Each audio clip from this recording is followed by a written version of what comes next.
আসসালামু আলাইকুম প্রিয় চাকরি প্রত্যাশী ভাই বোন আপনারা সবাই কেমন আছেন? আজকে আমরা আমাদের এই ভিডিওতে সরকারি কর্মচারী হাসপাতাল থেকে প্রকাশিত হওয়া নতুন একটি নিয়োগ বিজ্ঞপ্তি নিয়ে বিস্তারিত আলোচনা করব। আপনি এই ভিডিওর মাধ্যমে জানতে পারবেন আপনি কিভাবে আবেদন করবেন, আবেদন করার শিক্ষাগত যোগ্যতা সমস্ত বিষয় A to Z আপনি এই ভিডিওর মাধ্যমে জানতে পারবেন।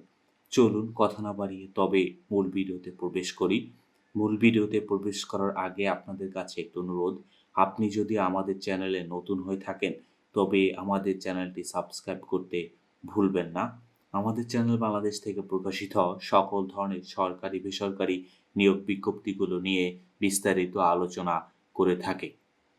চলুন আমরা এবার মূল ভিডিওতে প্রবেশ করি। আপনারা এখানে দেখতে পাচ্ছেন যে সরকারি কর্মচারী হাসপাতালে রাজস্বভুক্ত নিম্নোক্ত পদসমূহের অস্থায়ীভাবে সরাসরি নিয়োগের লক্ষ্যে নিম্নে উল্লিখিত পদের পার্শ্বে বর্ণিত শর্তে বাংলাদেশের নাগরিকের নিকট হতে অনলাইনে কিন্তু আপনাদের আবেদন করতে হবে।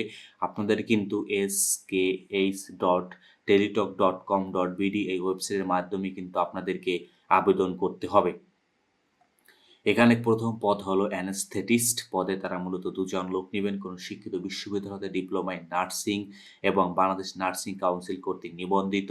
পাশাপাশি কিন্তু আপনার কম্পিউটার এএমএস অফিসের কাজ করবার কিন্তু আপনার দক্ষতা থাকতে হবে। দ্বিতীয় পদ কিন্তু অডিওলজিস্ট পদে তারা ৩ জন লোক নিবেন। এখানে কিন্তু কোনো স্বীকৃত বিশ্ববিদ্যালয় হতে অডিওলজিস্ট বিষয় অধ্যয়নের কিন্তু ৩ বছরের কিন্তু আপনাকে ৩ বছর মেয়াদি ডিপ্লোমা, পাশাপাশি কোনো স্বীকৃত হাসপাতালে অডিওলজিস্ট হিসাবে ন্যূনতম ১ বছরের কাজ করার কিন্তু বাস্তব অভিজ্ঞতা থাকতে হবে।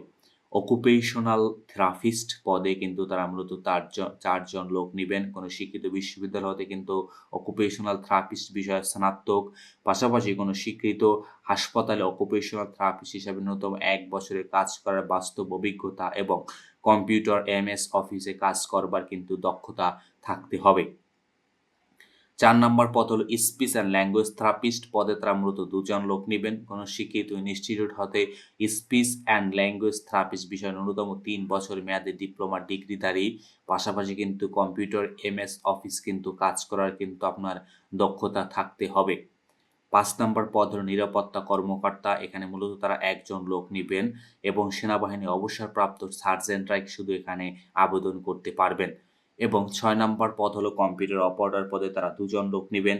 কোনো স্বীকৃত বিশ্ববিদ্যালয় হতে বিজ্ঞান বিভাগে স্নাতক বা সমান, পাশাপাশি কিন্তু কম্পিউটার মুদ্রাক্ষরে প্রতি মিনিটে বাংলাতে ২৫টি শব্দ এবং ইংরেজিতে ৩০টি শব্দ টাইপ করার মতো যোগ্যতা, পাশাপাশি আপনার কিন্তু স্ট্যান্ডার্ড অ্যাপটিটিউড টেস্টেও কিন্তু আপনাকে উত্তীর্ণ হতে হবে।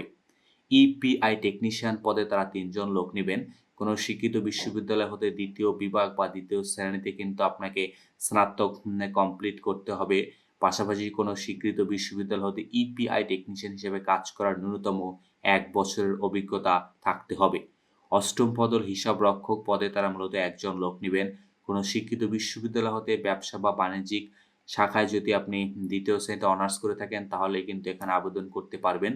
পাশাপাশি এখানে কিন্তু আপনাকে এমএস অফিসে কাজ করার দক্ষতা এবং ষাট লিপিতে কিন্তু আপনাকে বাংলাতে ৮০ ও ইংরেজিতে ৫০ শব্দ এবং মুদ্রাক্ষরিকে কিন্তু বাংলাতে ৩০ ও ইংরেজিতে ২৫টি শব্দ টাইপ করার মতো কিন্তু যোগ্যতা থাকতে হবে।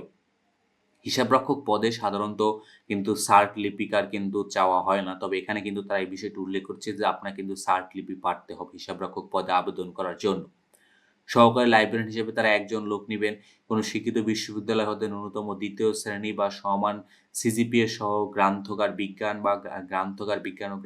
ও তথ্য বিজ্ঞান বিষয় স্নাতক ও সমান ডিগ্রিধারী কিন্তু আপনাকে এখানে উত্তীর্ণ ডিগ্রিধারী, অথবা কোনো শিক্ষিত বিশ্ববিদ্যালয় হতে ন্যূনতম ২য় শ্রেণী বা সমান সিজিপিএতে স্নাতক বা সমান ডিগ্রিধারী গ্রন্থাগার ও তথ্য বিজ্ঞান বিষয়ে ডিপ্লোমা কিন্তু এখানে কিন্তু তারা কয়েকটি বিষয় উল্লেখ করেছেন যে আপনি যদি গ্রন্থাগার বিষয়ে যদি আপনি অনার্স করে থাকেন ২য় বিভাগে, পাশাপাশি আপনি এবং বিজ্ঞান বা গ্রন্থাগার বা তথ্য বিজ্ঞানের উপর যদি আপনি ডিপ্লোমা করে থাকেন তাহলে কিন্তু আপনি এখানে আবেদন করতে পারবেন। পাশাপাশি আপনার কম্পিউটার এমএস অফিসে কিন্তু কাজ করতে হবে। মানে কাজ জানা থাকতে হবে এবং কম্পিউটার টাইপিং কিন্তু আপনাকে বাংলাতে ২০ শব্দ এবং ইংরেজিতে ২০ শব্দ টাইপ করার মতো কিন্তু আপনাকে যোগ্যতা থাকতে হবে এবং অফিস সহায়ক পদে তারা মূলত এখানে ১৪ জন লোক নিবেন। কোন শিক্ষিত বোর্ড হতে যদি আপনি 2.5 এর ভিতরে থেকে যদি আপনি উচ্চ মাধ্যমিক সার্টিফিকেট পরীক্ষায় উত্তীর্ণ হন, তাহলেই কিন্তু আপনি এখানে আবেদন করতে পারবেন। এখানে কিন্তু আবেদনের বয়সসীমা সাধারণত কিন্তু ১৮ থেকে ৩২ বছর পর্যন্ত নির্ধারণ করা হয়েছে। আপনি এই সময়ের ভিতরে এই বয়সের ভিতরে যদি আপনার বয়স হয়ে থাকে তাহলে কিন্তু আপনি এখানে আবেদন করতে পারবেন। এ ধরনের পরীক্ষাগুলো ১ম এ কিন্তু লিখিত পরীক্ষা অনুষ্ঠিত হয়, এরপর মৌখিক এবং এরপর ব্যবহারিক পরীক্ষা মাধ্যমে কিন্তু আপনাদের ফাইনালে নির্বাচিত করা হয়। তবে এই পরীক্ষা কিন্তু কোনো প্রকার টিএ দিয়ে কিন্তু আপনাদেরকে প্রদান করা হবে না। আপনারা যারা আবেদন করবেন তারা কিন্তু https://sk.h.teletalk.com.bd ওয়েবসাইটের মাধ্যমে কিন্তু আপনাদেরকে আবেদন করতে হবে। আপনি এখানে এখানে যেকোনো একটা প্রম্পটে বা ব্রাউজারে ক্লিক করলেই কিন্তু আপনি ডিরেক্ট কিন্তু এরকম একটি প্রম্পট পাবেন। দেন এপ্লাই নাও বাটনে ক্লিক করলেই কিন্তু আপনি এখান থেকে ইজিলি কিন্তু আপনি এখান থেকে আবেদন করতে পারবেন।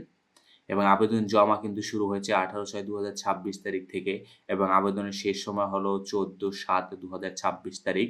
এই সময়ের ভিতরে কিন্তু আপনাকে আবেদন করতে হবে। অতএব আপনারা যারা আবেদন করতে ইচ্ছুক তারা খুব তাড়াতাড়ি আবেদন সম্পন্ন করে ফেলেন।